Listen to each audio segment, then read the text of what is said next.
guys. From images immortalized in popular culture to hushed accounts of those who've endured it firsthand, hazing is still an unfortunate reality in today's society. All too often, it's only when tragedy strikes that the real horrors of hazing are exposed. Although typically associated with collegiate level sports and fraternal organizations, the problem of hazing is by no means limited to college campuses or the Greek system.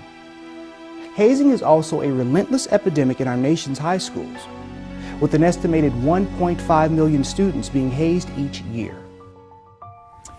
Hazing is becoming increasingly common at the high school level. There's no stereotype. Girls do it, boys do it, honor roll students, average kids do it, athletes, other club members. It's very common, unfortunately, often with devastating results. As educators, administrators, and leaders in your community, it's your responsibility to do everything in your power to protect your students. But are you really doing everything you can to prevent hazing in your school? And should an incident occur, do you fully understand the repercussions for everyone involved, including you? So just what is hazing? And what types of behaviors should you be watching out for?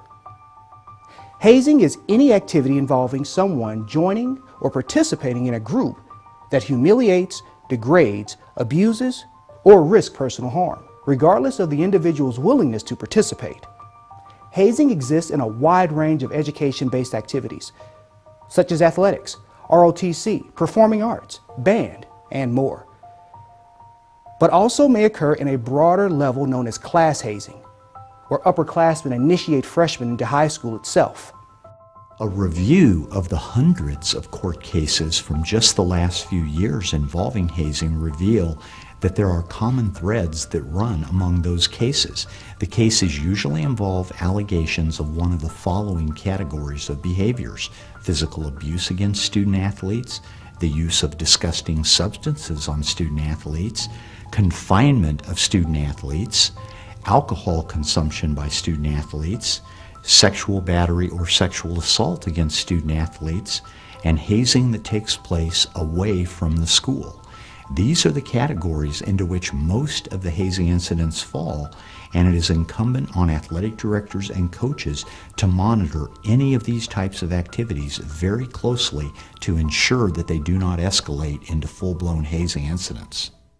According to a recent study, the most commonly seen behaviors in high school hazing were being forced to associate with specific people and not others, singing and chanting not related to a game or event, being yelled, screamed, or cursed at by other members of the group, required participation in a drinking game, sleep deprivation, mandatory tattoos or body piercings, forced consumption of large quantities of non-alcoholic beverages, exposure to harsh weather conditions without proper attire, and forced consumption of alcohol to the point of getting sick or passing out.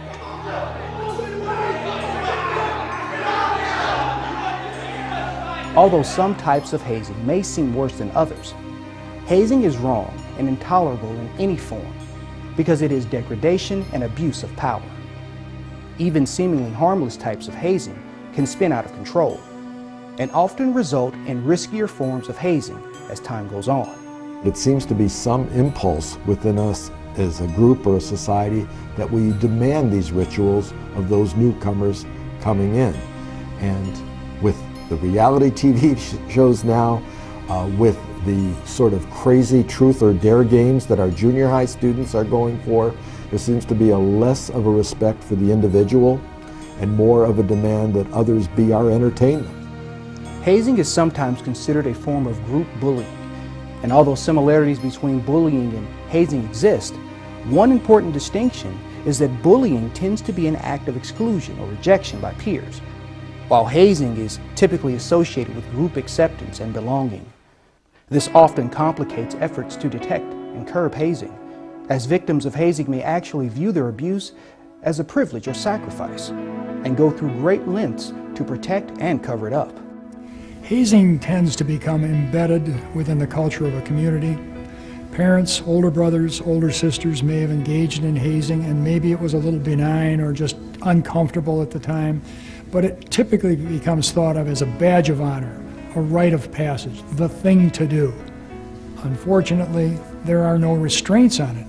Hazing resides exclusively with those who do the hazing, and that's where it becomes dangerous.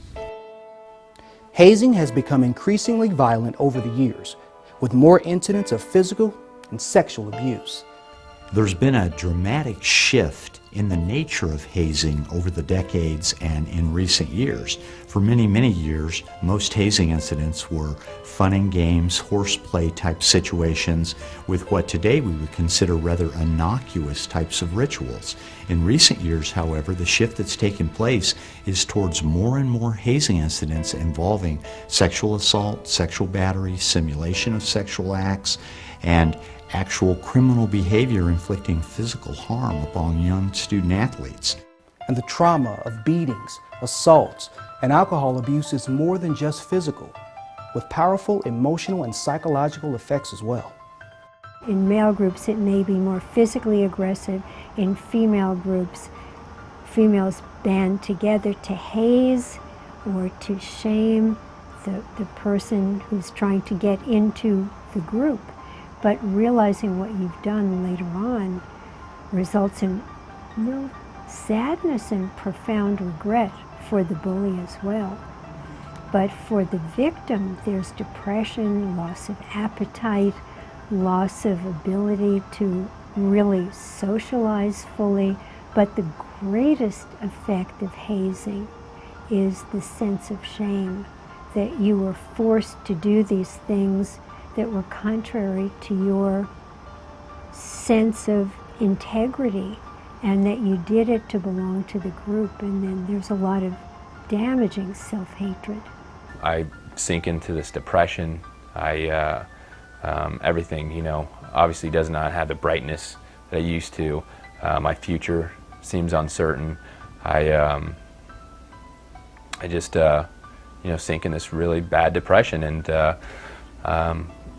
I stopped functioning as well as I could.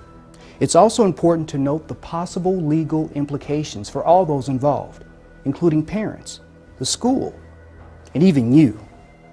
Currently, every state, except South Dakota, has outlawed bullying or harassing behavior in schools. And hazing is also illegal in all but 6 states in the U.S.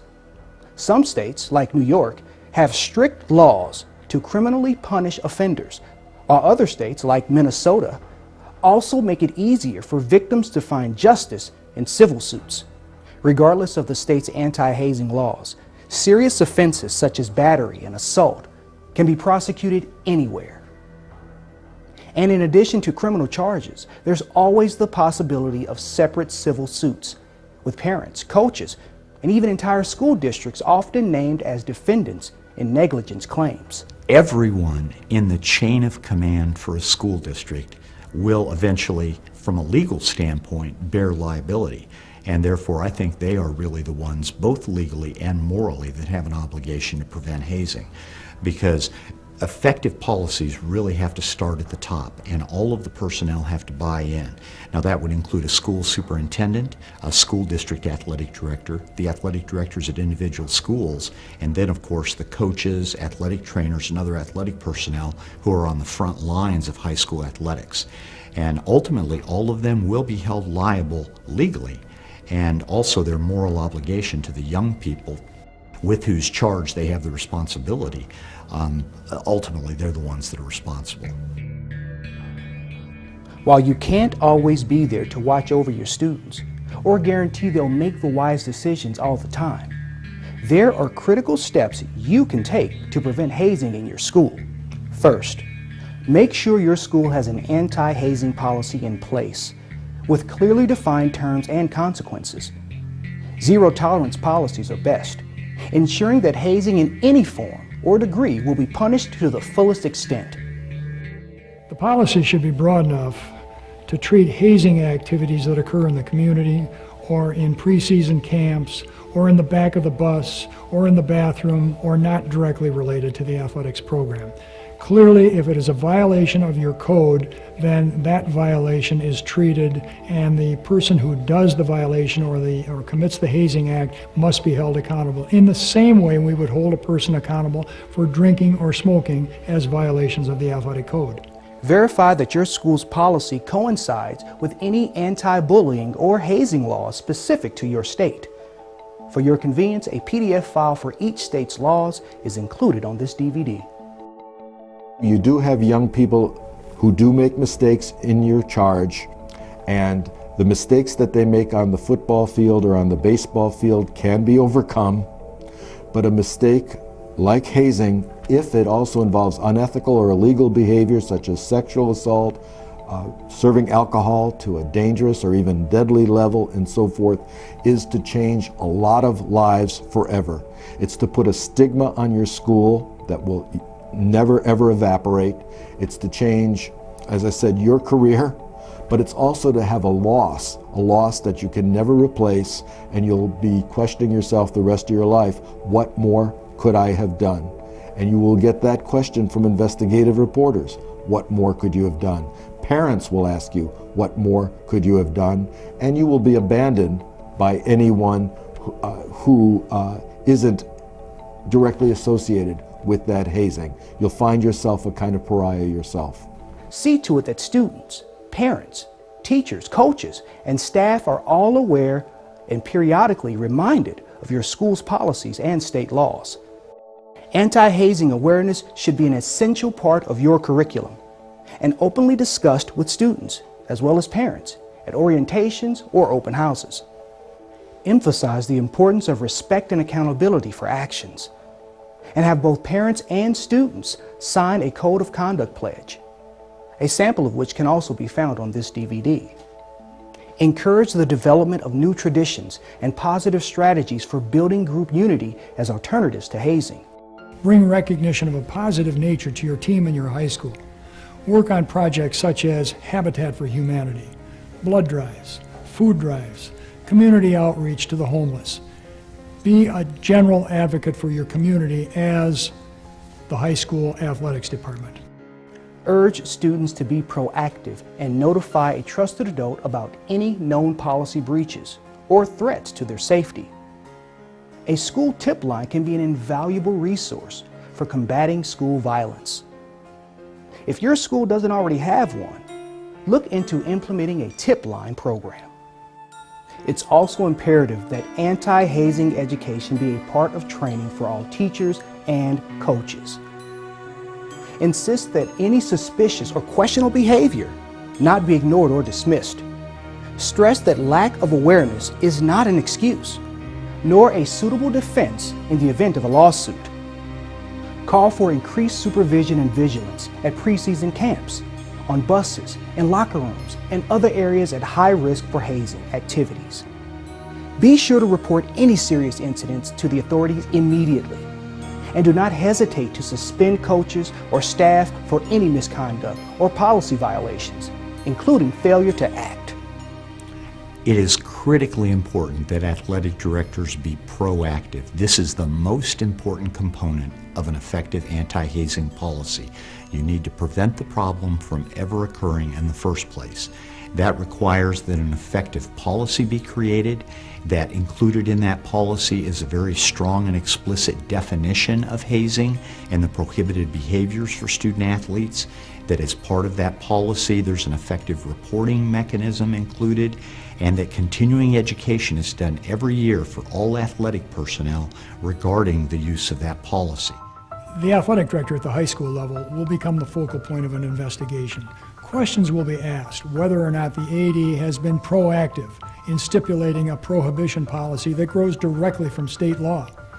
Or if no state law exists, has there been a proactive policy written under child advocacy to protect kids from the abuse and the dangers that are inherent in a hazing activity?